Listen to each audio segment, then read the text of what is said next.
The setup: I was only 18, baby-faced, unsure of myself, and desperate for my first real job. And in the early 2000s, a job in the Canadian oil patch paying $20 an hour felt like winning the lottery, especially when minimum wage was barely $6.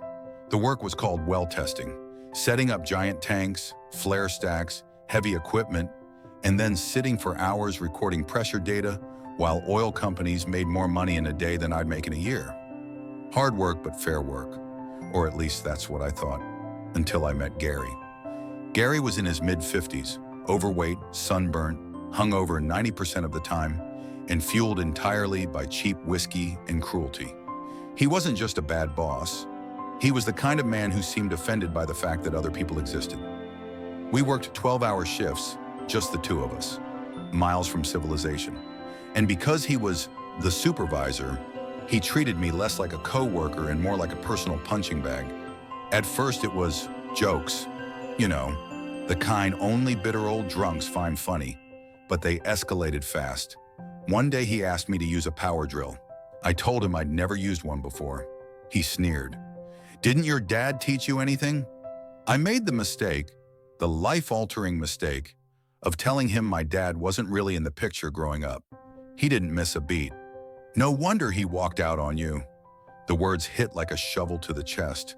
I felt the heat behind my eyes, that burning humiliation that comes before tears. And Gary smirked, leaned back in his chair, and said the line every bully relies on. "Oh, relax, kid. Can't you take a joke?" He barely worked. He'd help lift heavy pipes, because he had to.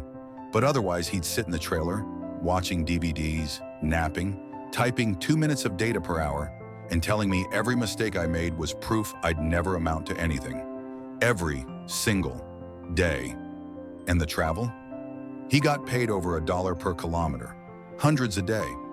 Meanwhile, he'd get in his truck, shove the keys into my hands, and immediately fall asleep, snoring, drooling, reeking of alcohol, while I drove us through hail, snow, and ice for minimum wage. And if I hit a bump, if I stopped too fast, he'd wake up just long enough to remind me what a useless screw-up I was. 3 months. 3 months of swallowing every insult, every snide comment, every degrading laugh. One night at dinner, a tiny town bar, the kind where the smell of cigarettes is baked into the walls, I finally snapped. I told him it wasn't right that I drove every day while he slept and collected all the money. I didn't yell. I didn't swear. I was just tired and honest. And oh God, he exploded. He tore into me with insults so vicious they actually brought me to tears. Real tears, not anger, not frustration, just hurt. He even threatened to get me fired. That's the moment a switch flipped inside me. Not rage, not even revenge, just this cold, crystal-clear resolve. I'm done. But fate had other plans. The next morning before sunrise, I drove as usual. Gary was slumped beside me like a whiskey-soaked corpse, dead to the world. And then I saw it, a semi-truck, engine running, driver outside stretching his legs. A crazy idea hit me so fast it made me laugh. A stupid idea, a dangerous idea. But God, it felt right. I pulled over. Gary didn't move an inch. I approached the trucker and quietly explained my plan. He stared at me, blinked once, and said, "Yeah, I'm in."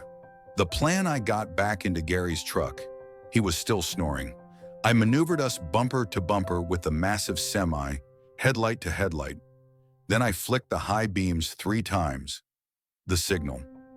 The trucker climbed into his cab, and then he laid on his air horn with the fury of 1,000 dying stars. I slammed my hand on Gary's horn and screamed at the top of my lungs, "Oh God, we're gonna die!" Gary didn't just wake up. He launched out of his seat. He hit the roof so hard he dented it. The look in his eyes, pure, unfiltered terror. He thought death had come for him personally. And then the smell hit. Yep.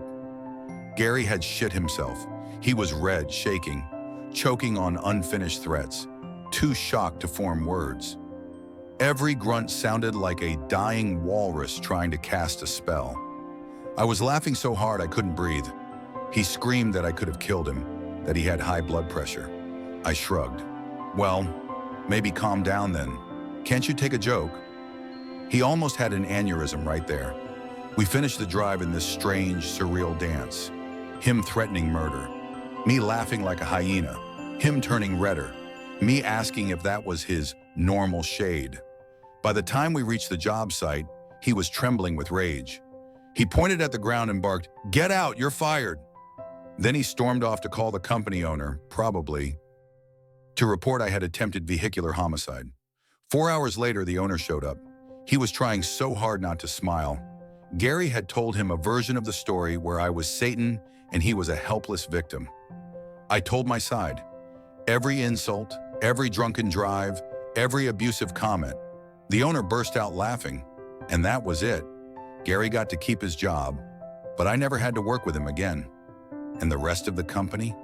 Let's just say, my nickname might have become the Psycho, but I was their psycho, and I earned some serious street cred.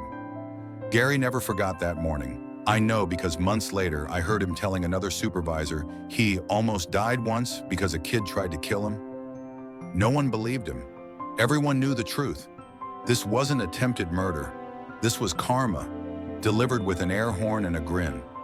Sometimes the people who treat you the worst are the ones who are the most shocked when you finally stand up for yourself. And sometimes, justice doesn't come softly. Sometimes, it arrives at 120 decibels.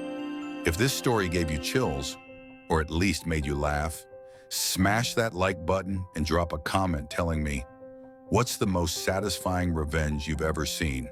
And of course, subscribe for more stories just like this. Thanks for watching. And remember, never underestimate the quiet kid.